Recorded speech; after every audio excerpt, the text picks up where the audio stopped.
Welcome once again, ladies and gentlemen, to another edition of the Suns Jam Session podcast.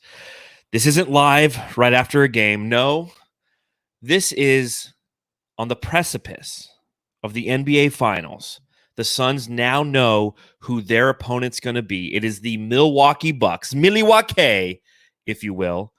And that's who the Suns are going to face. So as I welcome Matthew to the podcast, that's what we're going to be talking about on this here edition of the Suns Jam Session is we're going to take a look at the Suns. We're going to take a look at the Bucks. And we're going to just start talking some NBA final stuff as we both are sitting here wearing the same shirt. So happy 4th of July unto thee, Matthew. Oh, you too. Honestly, I thought 4th of July was tomorrow until like maybe an hour ago. So I guess I got to do some celebrating tonight. Yeah. Get some fireworks. I got to explain to you how it works. So it's July 4th. 1776 Independence Day, the Declaration of Independence, everything. It's not July 5th. So unless you just don't know what day of the month it is that what has occurred? Is this whole it's Phoenix because I'm Suns off tomorrow. whirlwind? Okay. Because I'm off tomorrow work, so I'm like, oh, tomorrow must be 4th of July. No, it's today, and I was working today this morning. Sucks. So I didn't even realize. Anyways, well, happy Independence Day to you and to all the Jamsters who have decided to join us, whether you're listening on the Bright Side of the Sun podcast network or you're watching here on YouTube, Facebook, or Twitter. Matthew, did you know that 45.1% of our views on YouTube come from people who have not subscribed? Are you serious? I can believe that. Get subscribing, folks. So what's the lesson? Keep subscribing, right? Keep subscribing. So subscribe if you're here watching on YouTube. If you're watching on Twitch, smash that like button while you're here. It helps with the algorithms, lets everybody know where they can find the best Phoenix Suns content. They start typing in Phoenix Suns on their little keyboards when they join us on the YouTubes. It'll bring them right here. So let them know. Yeah. Hit that thumbs up. Hit that subscribe. You can become an elite Jamster by clicking the join button or following the link in the description. We post our Spotify Green Room podcast here on YouTube exclusively for our elite Jamsters. So if you subscribe to the pod and you join our community, we actually have bonus podcasts for you that Matthew and I have been recording. So feel free to donate to the show via the super chat, as Amin has already done. He says we can't stop now. Rally the Valley. So thank you for assisting us by donating in the super chat. We truly appreciate that. Subscribe, rate, and review via the Bright Side of the Sun podcast network. If you are listening, again, if you're watching, go give it a listen too. Give it one of those, 5-star reviews, if you will. And if you give us one of your epic 5-star reviews, we'll actually read it right here on the show. And I'm actually going to read one here for you. Let's see here. Let's pull this up. Get to the reviews. Try to find them. All right, here you go. From Sam King 13 said barbecue chicken alert. Barbecue, really? Go. All right. Barbecue chicken alert. There easy stuff then, right? Too easy. You give us a 5-star review, you leave something like Sam King 13 said barbecue chicken alert. We're reading it right here on the podcast. We also have Tony DC 56787, been a listener since day one. It's been great to see the show progress and the Suns make a run too. So thank you to both of those Jamsters who took the time to do so. Matthew, what do you say we get into talking about the NBA Finals? Let's do it. I never thought you would ever ask me that, John. Ever. Well, that's the whole premise of the show, Matthew. And listen, I know how the Suns solar panel, our sister podcast, always has amazing guests on. If you didn't get a chance to watch the Sun Solar Panel yesterday, they had Bobby Marks and Langston Galloway was on the show. Yep. Matthew made the announcement on Twitter. Who's going to be joining us today, Matthew? Tom Cruise. Stay tuned. Dude, Tom Cruise is going to be a 3-hour pod. Might be a Joe Rogan experience. Hold on. The producer's in my ear. Tom Cruise couldn't make it. Oh, it's all right. Maybe next time, guys. We'll stick around. So everybody who is sitting here expecting Tom Cruise, we're sorry. You're just going to have to listen to us talk about the Phoenix Suns, the Milwaukee Bucks, and the NBA Finals. Matthew, are you popping a beer open with me today? Not yet, because I got to drive safe to my friends. So just water right now. Aw, and I'm not drinking anything. I have a nice Phoenix Suns cup. I'm drinking water. No, this thing's like pretty cool. Yeah, this is I don't know what year it is. Buddy. Yeah, it's a few years old. This is an OG one, though. So drink them if you got them, those Suns fans. Let's talk about the NBA Finals matchup between the Suns and the Milwaukee Bucks.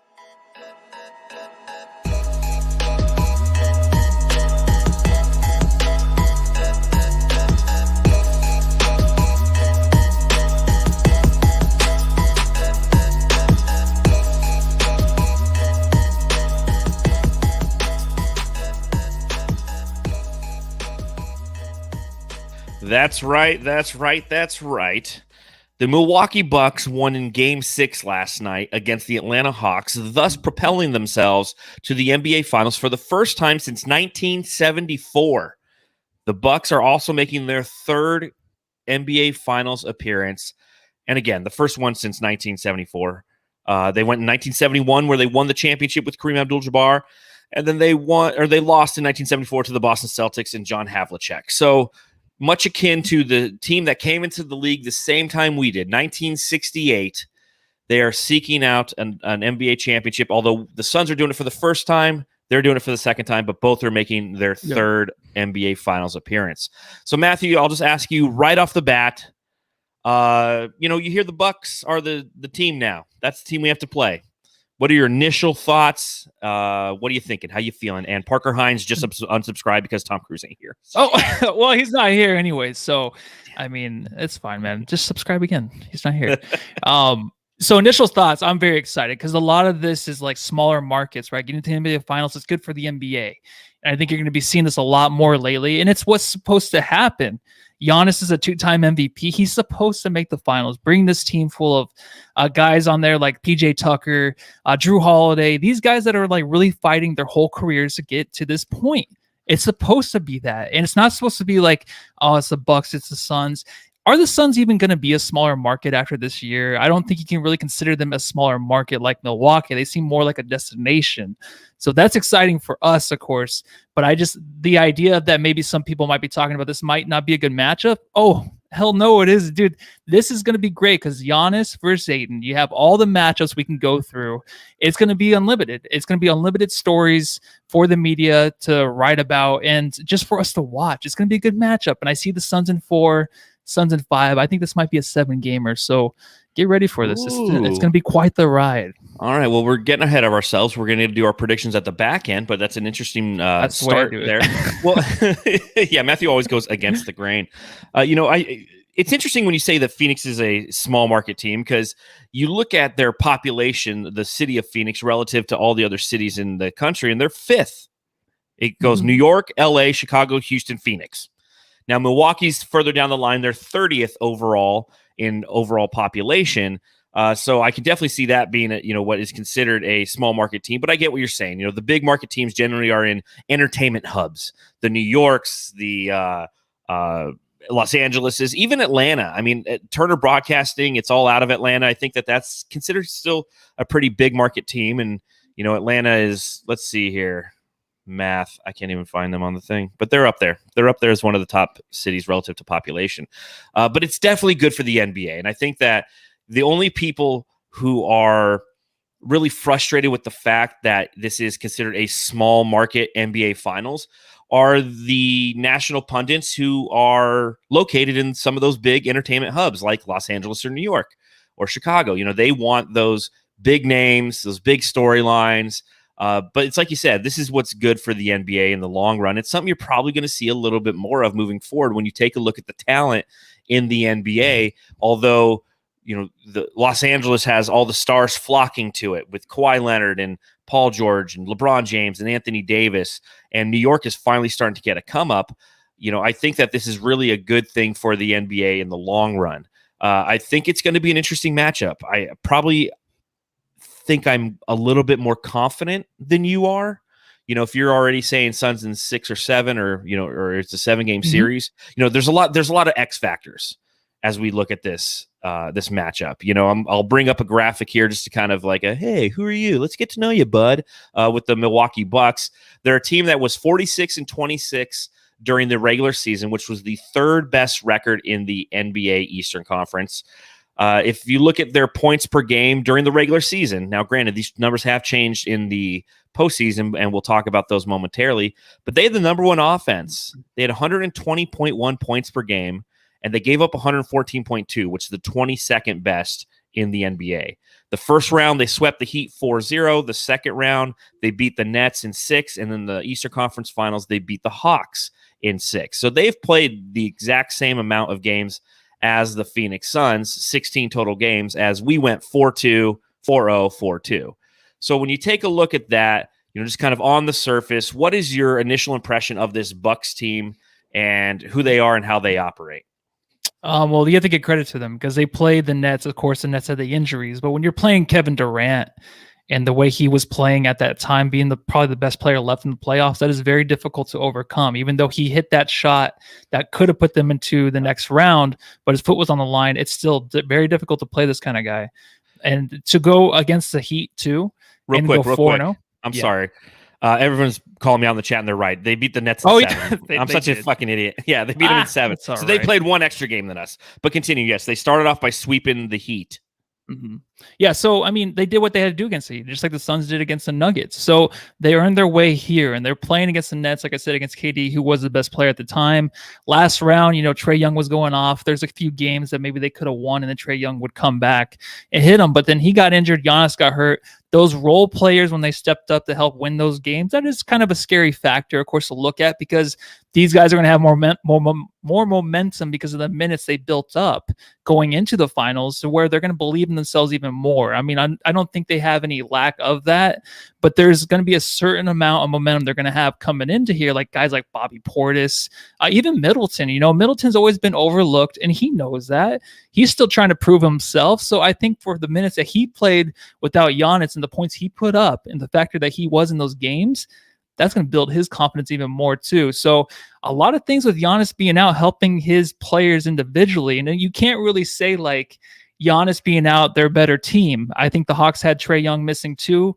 And what the Hawks were at that time is still a young team, a lot of pieces added, and they can build off of this going into next season. That's the way the NBA is supposed to be. You got this young superstar who can go into next year and then maybe hopefully have a chance to make the finals again. That's great to see, man.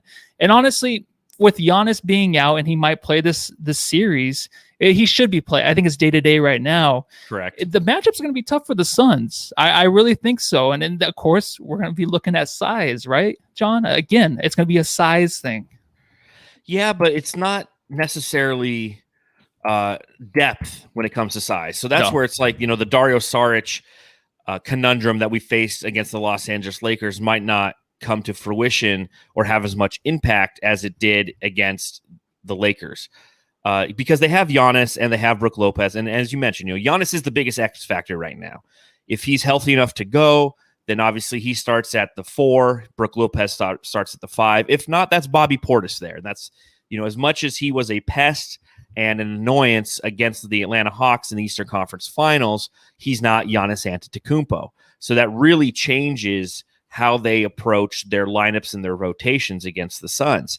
It'll be interesting to see if Giannis plays because yes, he's day-to-day, and yes, that injury looked bad. It looked bad. Like the fact that he's day-to-day is surprising to me, but then I see him on the sidelines getting up, cheering, walking up and down the court, in the Eastern Conference Finals, just as a reserve player who's a DNP.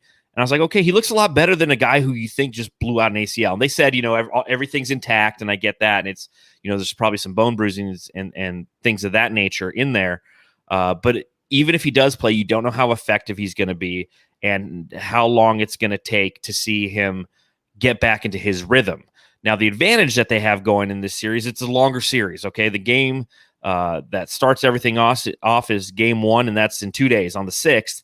If this goes to a game 7, what's it end on? Like the 22nd, the 23rd? Like that's like right 2.5 that week weekend series. Yeah. So it goes game 1, skip a day, game 2, skip 3 days, game 3, skip 3 days, game 4, skip 3 days, game 5. I mean, they're just really just stretching this out, which in the long run is a good thing for the Bucks and Giannis because it gives them an opportunity to play better and to feel better and to heal. So I think that, again, that X factor is going to be big. I don't know how much the size necessarily scares me because Brook Lopez isn't your prototypical center. Now, granted, he can block the ball. He is a big body presence. He does know how to play inside out. But there's a lot of times where you're looking at this team from a defensive standpoint, and he's going to try to stretch you out by hanging out in that corner and try to stroke those 3 balls. He is a 3-point threat, which could tax the defense, but at the same time could allow DeAndre Ayton to kind of cheat in specific areas. And if there's switches, I think it actually assists the Suns, don't you? Yeah, and honestly, Lopez, I'm glad you brought him up because he's that player where I think it was like a couple series ago, or even towards the end of the season, you were hearing, why is he still playing so much? He wasn't really contributing to the offense, not doing much defensively. He was kind of playing himself out of the lineup in a way. I mean, he's still going to start because he's a center, but I mean, does he play power forward or center? Because I think he starts in the center spot, and then they have Giannis in there, right? Yeah, Giannis plays the power forward. Yeah, so having him kind of like a Patrick Beverley kind of feel going into the series, to where Beverley was playing himself out too. There were jokes about him. Just hopefully the coaching staff can let him foul out of games. That way they don't have to deal with his stuff. But now Lopez is making a difference. It's because Giannis is out. Lopez is doing what he needs to do, which offensively from the 3-point line, he's still jacking him up. He still has those games where he can shoot 50% or even 70% because 3 for 5. I don't know if that's the real math, but he's a guy too that I think the Suns can really play him out of the series by our quickness, by our speed. If Chris Paul wants to speed things up, he might be played out of the series because he wouldn't be able to keep up with DeAndre Ayton. I like the Ayton versus Giannis matchup too. You know what I mean? So hopefully they can play him out of the series to where he's not really a bother. And I think that's just something that we'll see in the first few games to see how that goes and how the Bucks can really adjust to it too. And how we have to adjust to what they're throwing at us. Because, I mean, this is a good defensive team when you look at the Bucks. I mean, they have, I'm going to bring up the matchups for those who are watching on YouTube. You look at their starting five, if Giannis is playing. Drew Holiday runs the point, who is a best-in-class defender, all-NBA defender. You have Chris Middleton, who's long and pesky. You have P.J. Tucker, who is a 0 on offense, technically, but is a great defender. Giannis, great defender. Brook Lopez, a quality defender. All of their starting five can defend. And that's what's going to be interesting as we start this series is how are these matchups going to present themselves when the Suns have the ball, for example. My assumption is you keep you keep Drew Holiday on Chris Paul. You probably have some PJ Tucker on Devin Booker, and Middleton will go ahead and take Mikal Bridges. And Giannis will be on Ayton and Brook Lopez will be on Crowder. You know, that's how they'll probably do it. And they'll probably switch those two kind of intermittently. And then you have to look at how are the Suns going to attack them on defense. Chris Paul will stay on Drew Holiday. Or I think Mikal Bridges might actually draw the Drew Holiday because Chris Paul can take some possessions off by guarding PJ Tucker. You know, you saw that a lot in the Nets series where James Harden, who was on one leg, was guarding PJ Tucker the whole time. And it's because PJ Tucker on offense just stands in the corner and doesn't do anything. So you can take those possessions off. And I think that's huge for Chris Paul. Put Mikal Bridges on Drew Holiday and let Chris Paul try to follow PJ Tucker around, who isn't a viable threat consistently on offense. He'll hit his threes. They're ugly, but he loves those corner threes. But he's not going to be slashing. He's not going to be running around off of picks, off of double picks, trying to shake Chris Paul. So I think that is a huge matchup in this NBA Finals is how Mikal Bridges plays Drew Holiday and tries to negate him from being effective, which, you know, as you mentioned, when Giannis went out for the Bucks, it was kind of like how Paul George came to life in the last two games against the Utah Jazz, where there was no Kawhi Leonard, and all of a sudden everything went on Paul George, and Paul George stepped up in the moment. He did, and so did the team. You had Terrence Mann, he stepped up. And the same thing happened for these Bucks against the Hawks. Giannis goes down in Game 4. Games 5 and Game 6, they both win because of the efforts of Chris Middleton, because of the efforts of Drew Holiday, Brook Lopez, Bobby Portis. I mean, they're a team as well that is deep, and you know they stepped up when they needed to get their team to this level. But you know, just like the Clippers when they played the Suns, it's like, you know what, that was nice against the Hawks. We're not the Hawks. Yeah, and I was thinking too, Mikal Bridges, is he going to have to guard Middleton though? Is that something? Because what I'm thinking is Bridges, because size was always an issue with him lately. I feel like in these series, who he was guarding, it was very tough for him, man. I mean, these guys were superstars. Now I feel like you could tone it down a little bit if you're going against Drew Holiday and Middleton. You know what I mean? He can actually use his length against these guys. I think him and Middleton are about the same size. But then if you're going to guard Drew Holiday, of course, that's a mismatch in our favor. So I like what Mikal Bridges might see in this series and how we're going to see him play, because the last series he wasn't really there offensively. Defensively, he was there to an extent to where he can only do so much. So I'm excited to watch him this series. And I mean, we've done this series by series, and it's almost like Mikal Bridges. This is his series to kind of take over. Not to say he's going to be the Finals MVP, but to really show and support the Suns in the way that we thought he would have last series. I think he can do a lot more in this series, defensively, offensively. If he wants to get to the hole, I think he can. I know they had the length with Lopez and Giannis, but I mean, if you have Lopez in there, he's not really treated as a shot blocker. So he's someone that's a lot slower. And I think a lot of these smaller guys, including Bridges, who is just long, can get the ball around him if he wants to. And I'm really focused on that, just getting to the hole by him. Yeah, I think that's a good point, is what is he going to do in this series? Because it's kind of his turn to step up, right? Like the first series, you got to kind of give to Devin Booker. You don't have to kind of give it to him. You do give it to Devin Booker for his performance against the Lakers. That second series, you really can give it to DeAndre Ayton for how he played the MVP.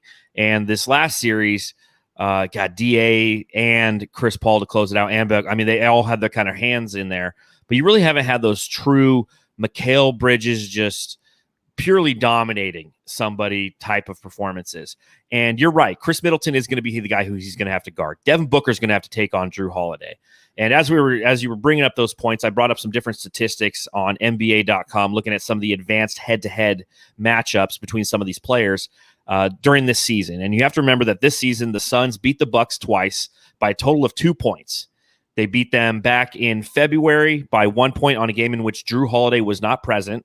And then they beat them in April in overtime in a game in which Devin Booker was fouled by PJ Tucker as time expired in the overtime period, made the free throw, won the game. They won 125-124 in the first matchup, 127-126, or maybe it was right in there for the second matchup. So it's definitely two teams that are pretty darn evenly matched.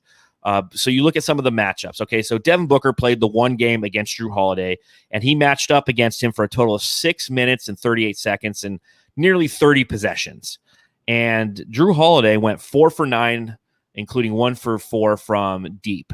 No assists, no turnovers, nothing like that. So it looks like, in the times in which Devin Booker guarded Drew Holiday this season, Drew Holiday looked at that as an offensive plus for him. He didn't try to dish the ball. He didn't, he looked to score. And 4 for 9, 44%, that's pretty darn good from Drew Holiday. You look at Mikal Bridges and his games against Chris Middleton. He played in 2 games against him this season, a total of 34 possessions, gave up 9 points. Middleton shot 4 for 9 as well, including 1 for 2 from deep, 3 assists, 1 turnover, and 48 team points. So he wasn't highly effective against Middleton, just like Booker wasn't highly effective against Drew Holiday. And I bring these stats up because I like to look at DeAndre Ayton and how he's played. And, if he is going to play against Giannis played against him for 50 possessions this season in the 2 games. And DeAndre Ayton held him in check, 10 for 24, had 2 turnovers and a block on him. And if you want to take that and you want to go, okay, well, how did he do against Brook Lopez? Brook Lopez, who had 18 possessions again and was 0 for 3, didn't score any points.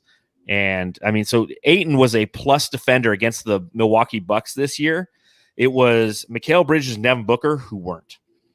Mm-hmm. And if you want to look at the Giannis thing with Ayton, it's fun because honestly, it's always been the wall, put up the wall against Giannis and try to defend him like that late in games. And the best kind of center, the best guy to go against him in that situation that can move laterally, like against a guard, let alone Giannis, is Ayton. So he is that's why, like, even if he's a 2-time MVP, you might think it's scary, but what we saw from Ayton these playoffs and the way he's played against everybody, even Jokic, the MVP this year, like the thing I think about the most if the Suns win this series is how that looks for DA going against Jokic, going against Giannis, and the 2-time MVP. That was kind of forgotten a little bit and just kind of like, if he wins it, whatever. He was the best player in the NBA, right? A few years ago for a lot of people. Now this season, it's kind of like everyone kind of ignored it because they got sick of him losing in the playoffs. Well, now he's here. And then for Ayton to go up against that, some guy that needs to still prove the doubters wrong, that's another kind of thing like where Ayton has to face that part of his game to where the aggressiveness is going to be there. And I don't know if that's going to kill Giannis in the long run to be so aggressive and not get his teammates involved to where he needs to prove something, or else he will get his teammates more involved. Even then, I think it's one thing where I think Ayton can just guard him individually. I don't think there'll have to be a whole lot of help there, and that just helps with the rest of the defense covering the rest of the guys. And I'm not saying that it's that simple, but it's something to think of because we have a big that can go against him one-on-one. Absolutely, and he's proven that in the past. And then again, you can't stress it enough. We don't know what Giannis is going to look like if and when he plays in this series.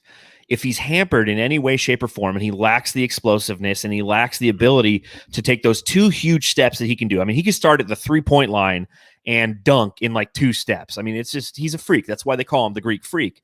But when you have somebody like DeAndre Ayton who has the capacity to, laterally move and get in his way and deter those shots, you don't know how ginger he's going to be on that knee. And, I mean, one of the things that he does extremely well, he being Giannis, is as he goes to the rim, he can contort himself in very unique ways that go around defenders and avoid creating fouls and contact. And DeAndre Ayton will be in the way.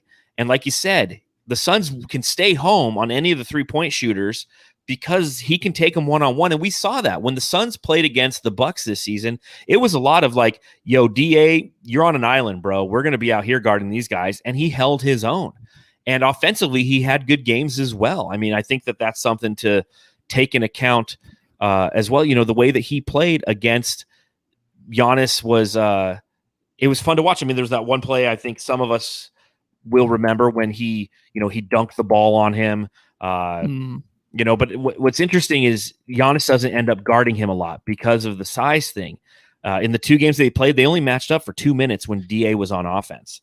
The rest of the time, it was on Brook Lopez, and that's what's going to be so valuable in this series is the fact that when DA matched up against Brook Lopez in the regular season, he had 2 assists, he had a couple turnovers, but he had 23 points on 10 for 12 shooting and a 3. One of his 3-pointers came with Brook Lopez on him. So he feasts on Brook Lopez offensively, and Giannis is not going to have the capacity to keep up with him in any way, shape, or form. And again, all this goes out the window if Giannis isn't playing, because then it's Bobby Portis, and then that's going to change a lot of those matchups. Then you could utilize Jay Crowder to assist in double teams and things of that nature, and see if the Bucks are willing to, take the 3 balls and make them. And again, we just went against the best 3-point shooting team in the league, and we held them. We took them out of their element. We took them out of their element from 3-point land, and we took them out of their element, or maybe they took themselves out of their element from the line. I mean, that was a big reason we beat the Clippers is they couldn't hit free throws when it mattered. A team that set the NBA record for most free throw or highest free throw percentage shot like 75% in the Western Conference Finals, and the Suns shot like 86%. But when you look at the Bucks, they're a team that makes the 5th most threes in the league, and they take the 8th most. So, I mean, they're definitely a team that likes to play kind of that inside-outside game. That's their game. It's real simple with them. It's like Giannis to the basket, and if the wall is there, they're dishing out and they're trying to hit 3-pointers. And what's impressive is how they beat the Hawks the last couple of games. But it's also like, I don't know how impressive I'm going to get it knowing Trae Young wasn't there and knowing that the Hawks are not necessarily a good defensive team, right? Exactly. But then you have to worry about the underdog thing too. And really quick to go back to Giannis a little bit, the knee thing might be an issue. It might be something, but if there's anybody in the league that will have the mindset of just not giving a crap about, it's 4th of July, I'm not going to curse, not giving a crap about any kind of injury he has. If he's in there for tip-off, he's not going to care. I think there's a lot of things he will do on the court that will seem similar to what he's been before that injury. I just think he has that mindset out of any player. And for them to go against the Hawks and win that, touche. Like, this is going to be the talk a lot of who they played, who the Suns played before, and all the injuries and that. You know what? It's these players' time. They got through what they needed to do. They did exactly what they needed to do to get to the finals, and they handled these teams too. They didn't let it go to 7, except for you're playing against KD. That's what the Bucks did in the second round. But other than that, these teams are handling and they're blowing these teams out when needed. And when you're going against the Clippers and they are the best 3-point shooting team, but you have Marcus Morris, you have Patrick Beverly trying to jack up threes. These are just players that aren't usually in that situation. That's why the Suns let them, they're going to cool off a little bit. I'm not saying they got tired.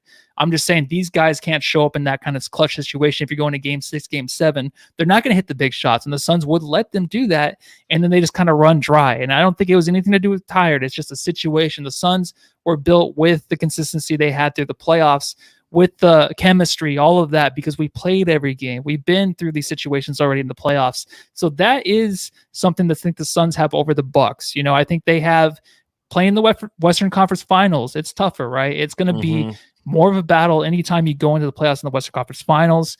And then I was going to ask you too, defensively, I know the Bucks are up there, but over the Clippers and the Lakers, even without Anthony Davis, I would still take the Clippers and the Lakers defense over what the Bucks can bring, right? Or else am I crazy in thinking that? Well, it depends. I mean, everything's different. I think that the defense for the Lakers is good on the interior. I think the defense for the Clippers was good on the perimeter. And I think the Bucks are just kind of all around a good defensive team, like the Suns are. I think the Suns play a more physical brand of basketball. Like if you look at how both of these teams have performed in the playoffs thus far, the Bucks are scoring 109.8 points a game, whereas the Suns are scoring 108.9 points a game. If you look at the opposing points per game, the Bucks are second best thus far in the playoffs, only giving up 103.7. But the Suns are number one. They've given up 101.9 thus far. So, the points per game thing, I don't take too much into. I really take a look at the offensive ratings and defensive ratings. And the offensive rating for the Bucks thus far in the playoffs is 111.2, whereas the Suns are 113.6. And the defensive rating for the Bucks is 105 flat, and the defensive rating for the Suns is 106.7. So the net rating for the Bucks is a plus 6.2, and the net rating for the Suns is giggity a plus 6.9. So from a defensive rating standpoint, they are the best team thus far in the playoffs. From a defensive rating standpoint, it's been the Milwaukee Bucks. So, if you ask who would you prefer, probably the Lakers, because I feel like we really had, we could do what we wanted against them. I think that the Clippers created much tougher mismatches because due to their switchability and their wing depth.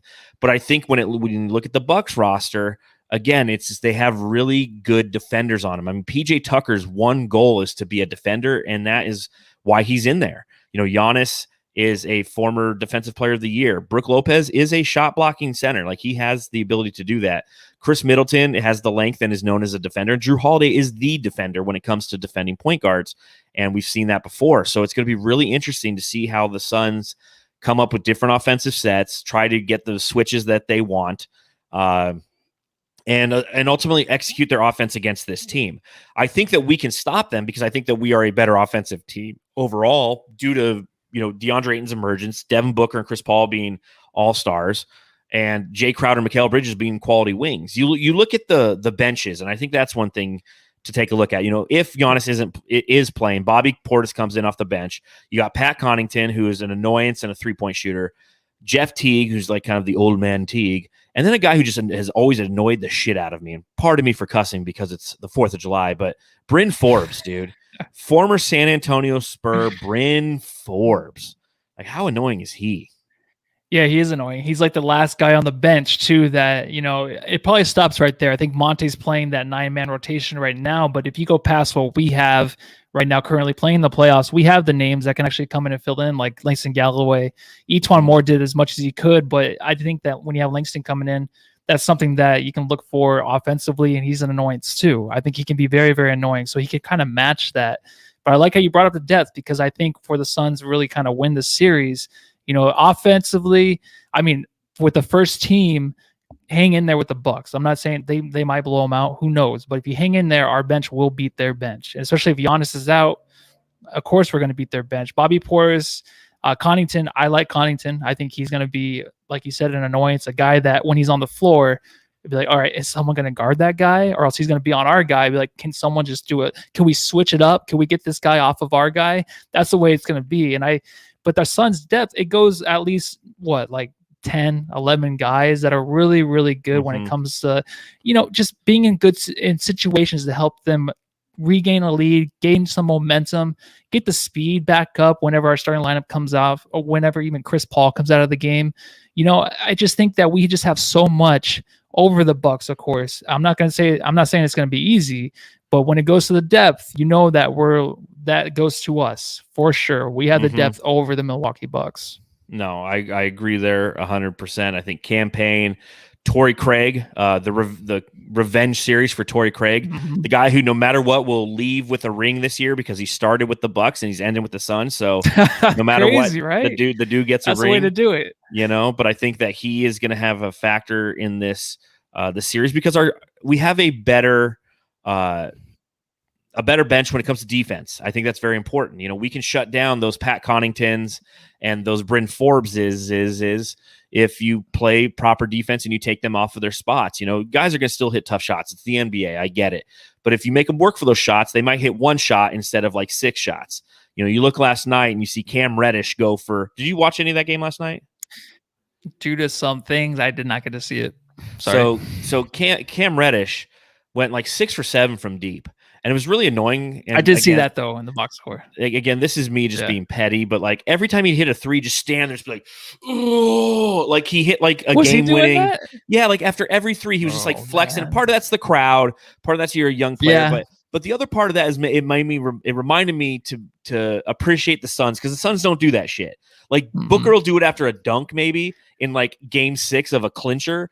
But like his team is down. They're trying to come back. They're down like 15 points. He's hitting 3s. And they're going to lose the series, and he's like flexing out because, and I get it, there's a long road back for Cam Reddish, and I'm going too far on this tangent, but I mean, like, the Bucks let them do that. They let the Cam Reddishes and the Danilo Gallinaris of the world get those 3s off. The Suns are going to make it a little bit more pesky on you. They're going to make you work a little bit more for those shots. I wouldn't be surprised to see campaign if Bryn Forbes or Jeff Teager and they're running point with the second team. I wouldn't be surprised to see campaign pick him up full court and just, bother him and start to, he's our Patrick Beverley, except he's a lot more classier. We can even throw Javon Carter in the mix too. I feel like we've been wanting that the whole playoffs. Please, just a little bit. I think he can guard the perimeter just as well as anybody in the NBA. So if it gets to the point where the Suns have that lead, you can bring him in, just kind of lock things up. Him and campaign. That would be so great for them to get minutes together in this series. I think it's well earned by Javon Carter because he hasn't said anything. He's been on the bench, and when he comes in, he can knock down the 3s and play defense. We kind of forget about the dude, so to see him come back would be great. And what Cam Reddish does, it's funny you point that out because the way the Suns are when they hit big shots and stuff, they'll celebrate when they know they have the win, right? Yes. Book might get that one. Book dunks, though, he's allowed to celebrate because he never dunks, all right? Yes. And if Saric dunks, and the whole place should go nuts because Saric usually slips on a banana peel when he comes down from a dunk. So you want to celebrate that. Other than that, if the Suns have the lead and they know this game might be over, then they'll do the celebrations. That's what I love about this team. They stay very, very focused. Nothing premature. They wait till it's towards the end and then wait till it's over with. And that's the advantage of having Chris Paul and Jay Crowder on this team. Jay Crowder's been there before. He accounts for all of the Suns' NBA Finals experience. Yeah. There's 6 total games that have been played by any member of this Phoenix Suns team in an NBA Finals prior, and it was Jay Crowder last year. But, Chris Paul trying to get that elusive ring. He's got the finals appearance finally, but now he wants that ring. So he's going to keep them locked in and ready to go. One thing I did see that was actually kind of funny and interesting is if the Bucks were to win, PJ Tucker would have beat a member or a starter of every member of those Rockets teams on a way to do it because he would have to beat Chris Paul. He already beat James Harden and God, who else was on that team? Somebody else. And then Clint Capella, he just beat. I'm trying to think who that 4th person is. It's Eric Gordon was on the team. So but he was 6-man? Yeah, he was 6-man. It's like, who was the other starter on those Rockets teams? I saw a graphic of it. It was somebody else who played on the Nets. Dang, I don't remember. Oh man, I wish I would have saved that and brought that up. But I thought that was kind of interesting. It is going to be hard to go against PJ Tucker, man. Like we love PJ Tucker. But for the next 2 weeks, like I have a buddy, a good friend of mine, Todd, if you're watching, he's a big Bucks fan, big sports guy. I worked with him for a while and we used to always just talk about basketball and football and baseball. And, he loves all those Wisconsin teams. And he hit me up once the Bucks won. He's like, dude, this is great. It sucks because I always watch your podcast and now, you got to know, like I'm going for the Bucks now. I'm like, I get it, man, and I'll see you on the other side. Like for the next couple weeks, we're just not friends. It's just the way it goes. Yeah, Trevor Ariza. Yeah, they're saying in the chat. Yeah, Trevor Ariza played for the Heat, so that's who PJ Tucker, if he wins, and I hope he doesn't, but I think that'd be kind of interesting for him. So, thoughts on going up against PJ Tucker and what his impact could be on this series? He honestly, even from the first round of the playoffs, I was nervous to even play him because he's just been there for this team. He was probably the best addition other than Torrey Craig for a team going into the playoffs because no one really knew what he had. Of course, he's playing with the Rockets, with the team that just gave up. I mean, they didn't give up. James Harden gave up to get out of there. So it's difficult for a player to play in that situation, right? It's just like Blake Griffin in a way. Blake Griffin, everyone thought he gave up in a way in Detroit, and he did. He never dunked. He never did anything to put himself in injury risk, which is smart by him. But him and PJ Tucker, they really provided that defense, the hustle that they needed. Knock down threes, I don't know. But I'm really worried that he will try to get in the heads of these players like Devin Booker. But Booker proved last series, he proved that he does not worry about these guys like Patrick Beverley anymore. They do not get under his skin since last series. So if that's going to continue, it'll be nice because PJ Tucker might know some more dirt about Booker. I mean, he might say it on the court. Who knows? He might throw something out there to get under his skin. But I can see Booker absolutely just ignoring it and going about his game. So I'm not worried about it. 110. I mean, after Patrick Beverley, there is no worse irritant than Patrick Beverley because Patrick Beverley isn't just a guy who is constantly talking. Like he physically was trying to be an irritant. The things that he was doing that the national pundits would chalk up to being like, oh man, he's such a hustler. He does such a good job. It's like, at what point do you say, okay, it's not hustle and aggressiveness. It is negligence. The way that he plays is reckless and it can hurt people. The way that, he dives into people and he's headbutting people. Oh, it was an accident. No, that was an accident. Oh, that one was an accident too. It's like after about the fifth or sixth accident, do you go, maybe this guy's just pure reckless. Like, so if you can go through a series and not let that affect you up here in between the ears, because that's where it could have affected Devin Booker. Is getting those stupid fouls and those technicals that he's infamous for early on in his career, is just chirping too much. It almost like it focused him in more. So if he has PJ Tucker trying to stop him, it's going to bring him even more into a zone of focus. Now, will he be able to perform and score the points? I think there's going to be games where he's going to be great, and there's going to be games where he's going to end with like 17 points. But the goal is, because of the depth of this team, all around, not just the bench, but just all the starting five as well, Devin Booker can have those games. And we've seen that where he scores 18 points and the Suns can still win games. And that's what makes this team a championship contender and a team that I honestly believe will win a championship. Some people are mentioning, I believe so. Like it feels weird to say that. No, yeah. It still feels amazing to say the Suns are in the NBA finals. Suns fans can agree with you though, John. Yes. Definitely. A lot of them do. A lot of them do. And again, this is a space I'm not used to navigating, is confidence as a Suns fan. And I go back to the 7 seconds or less era, the last time I felt confidence as a Suns fan. And it was always a wavering confidence for the same reasons I've stated numerous times. That team was very one-dimensional. They could... Really? Yeah, they could run you out of the gym, and that was their thing. Yeah. I put an article that's out on Bright Side of the Sun this morning, and I talked about essentially all of the different ways that the Phoenix Suns can beat you. They're a team that can beat you with their defense. They're a team that can beat you with their with Chris Paul, who has been absolutely vital to this team's success. They're a team that's going to beat you with their free throw shooting, and it's a team that's going to beat you with their depth. I think that you take those four things together and you look at the Bucks. Okay, let's go down the Bucks kind of list. Free throw shooting, okay? Again, so paramount in the playoffs. This is the team we're playing is the 23rd team relative to free throw percentage. And part of that's Giannis. That's a big part.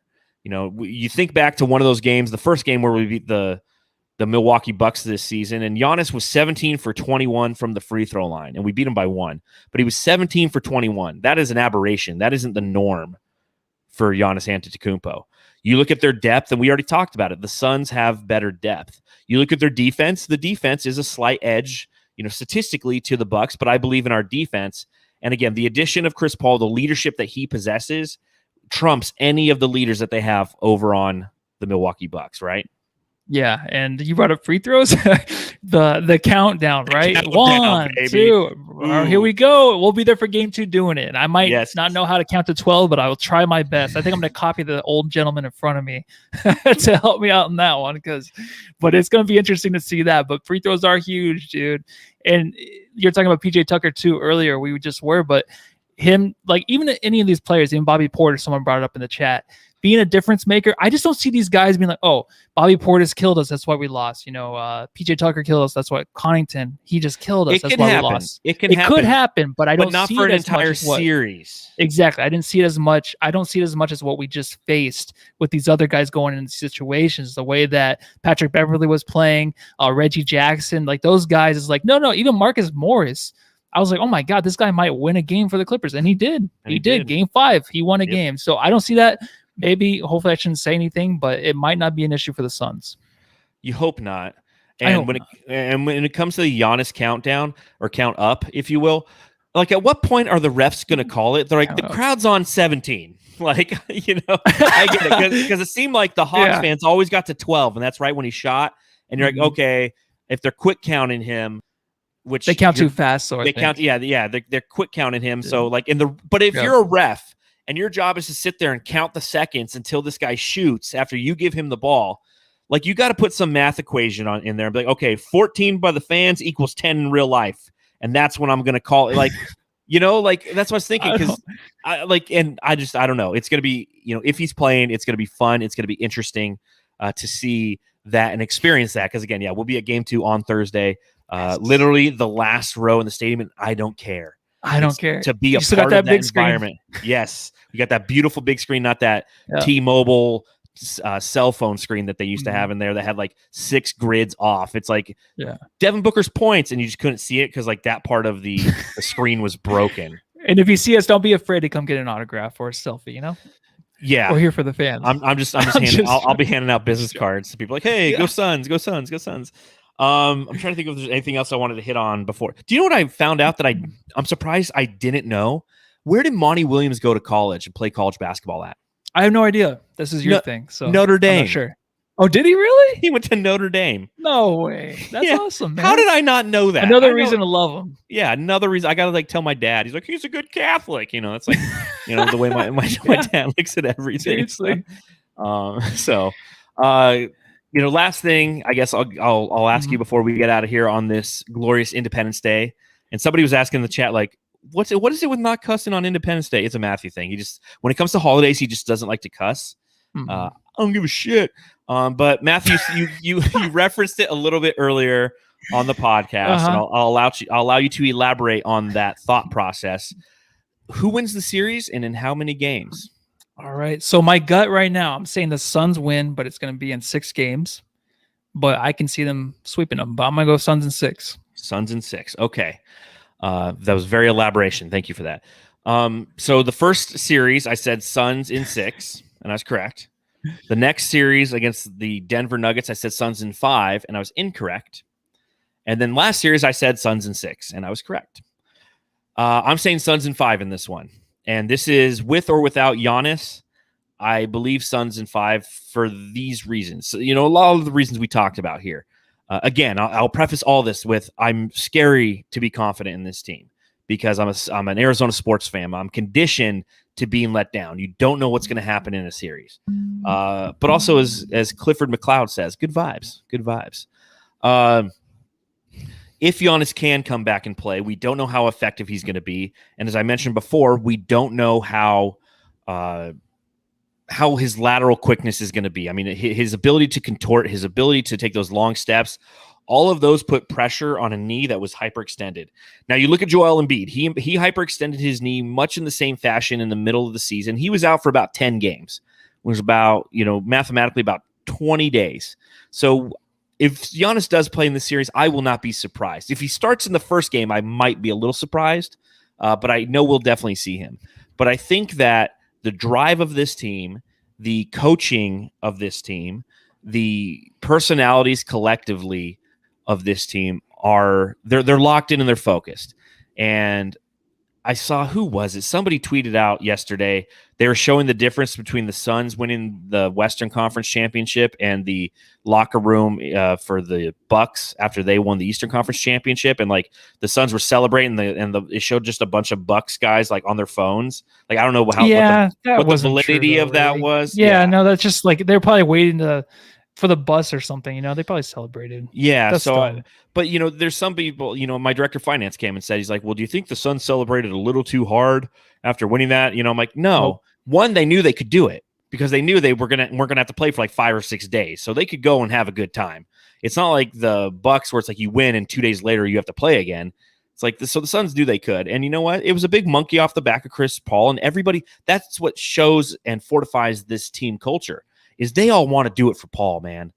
They all want to do it. And they knew that they helped get him to an NBA Finals for the first time in his career, so they were happy. But they're not complacent.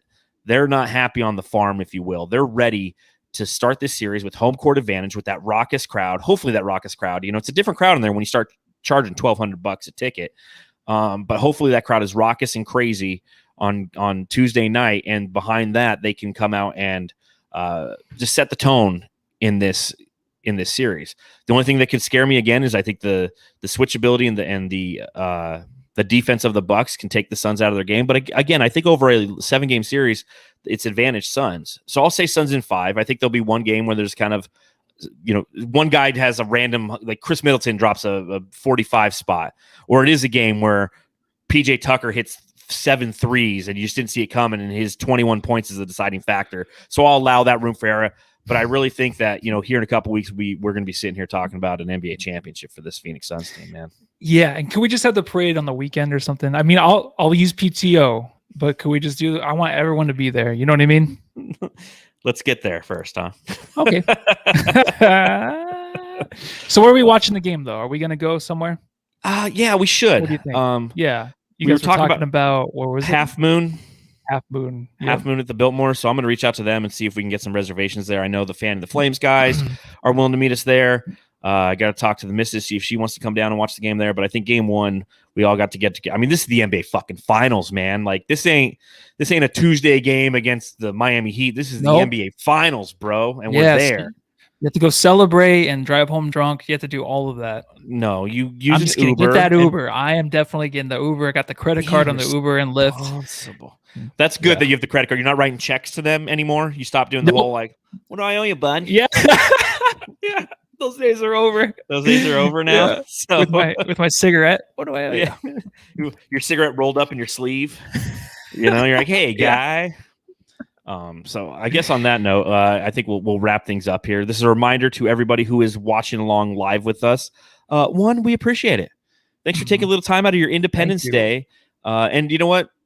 A lot of you are out of this country too. We have so many listeners who are outside. So this is a Sunday for you. So thank you for joining us. We appreciate it. Make sure you follow the show at Suns Jam on Instagram, Twitter, TikTok, and Twitch. If you're listening on the Bright Side of the Sun Podcast Network, please subscribe, rate, and review. And if you're on Apple Podcasts, leave a 5-star review and say whatever you want to say. Barbecue chicken, whatever. We'll go ahead and we'll read it right here on the show. If you are watching on YouTube, again, please subscribe. Only 45.1% of the people who watch this podcast aren't subscribers. So don't be that guy. Be a subscriber or that girl. Hit the thumbs up.